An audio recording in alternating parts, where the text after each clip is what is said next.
Hello, friends. Today I am going to tell you a horror story based on a real-life incident. This story happened in a remote village where even today people are afraid to go out after sunset. No one has been able to fully explain what really happened there, so let's begin. This story is about a young man named Arjun and his newly married wife Mira. After their wedding, Arjun brought Mira to his ancestral village, far away from the city. The village was quiet, too quiet. As soon as they arrived, Mira felt something was not right. The villagers avoided eye contact, doors were shut early, and an uneasy silence filled the air every evening. On their very first night, Mira heard something strange. The soft sound of anklets slowly dragging across the floor. At first, she thought it was just her imagination. But the sound kept coming closer, step by step, as if someone was walking right outside their room. When she opened the door, there was no one there, only darkness. The next morning, an old woman from the village approached Mira near the well. With fear in her eyes, she whispered, "Don't wear red at night. She will think you are her." Before Mira could ask anything, Arjun quickly pulled her away and told her to ignore the villagers. But Mira noticed something. Arjun was hiding something. His fear was real. That night, unknowingly, Mira wore a red sari. Around midnight, she woke up suddenly. The room felt cold, unnaturally cold. And then she saw it, a woman sitting beside her bed, long black hair covering her face, wearing a red bridal sari, completely wet. Slowly, the woman lifted her head and in a broken whisper said, "You came back after leaving me." Mira was frozen. She couldn't move, couldn't scream.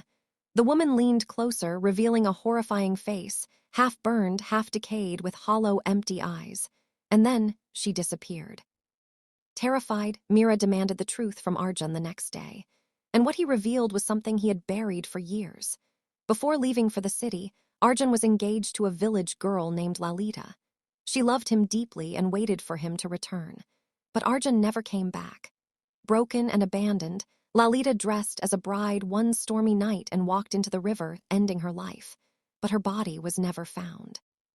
Since that night, strange things started happening in the village. Every year, a bride would mysteriously disappear. People believed Lalita's spirit was still there, waiting, searching. After hearing this, Mira's condition started getting worse. She began losing control over herself. She would wake up outside the house, her feet covered in mud, her hands bruised as if she had been wandering all night. One night, Arjun followed her secretly. Mira walked slowly, unnaturally, as if someone else was controlling her body. She reached the dried river and started digging the ground with her bare hands, bleeding, crying, and then suddenly laughing.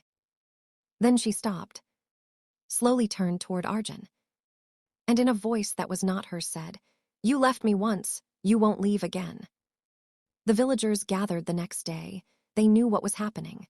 The old woman said, "Lalita has returned, she wants her life back." A ritual was arranged that night. Fire burned in the center, mantras echoed, and Mira was brought there. As the ritual began, her body started twisting unnaturally, bones cracking, eyes turning completely white. Her voice changed again, deeper, filled with pain and rage. "If I leave, she dies." Arjun fell to his knees, helpless and broken. "What do you want?" he cried. The spirit replied slowly, "Stay, live here with me, forever." The flames flickered wildly, the wind howled, and then everything went silent. The next morning, Mira was gone. No body. No trace. Only her red sari, lying near the dried river. Arjun never left the village after that. People say he is still there, living in that same house. And every night, near the river, two figures can be seen. A bride. And a man. Walking together, but never touching. And if you listen carefully, very carefully, you can still hear the sound of anklets. Slowly dragging. Coming closer. Maybe right behind you. Thanks for listening to this story. If you enjoy real-life horror stories like this, don't forget to subscribe. And if you have experienced something strange or paranormal in real life, you can share your story with us. Maybe your story will appear in the next video. Send your stories to nightmareedgesuvash@gmail.com.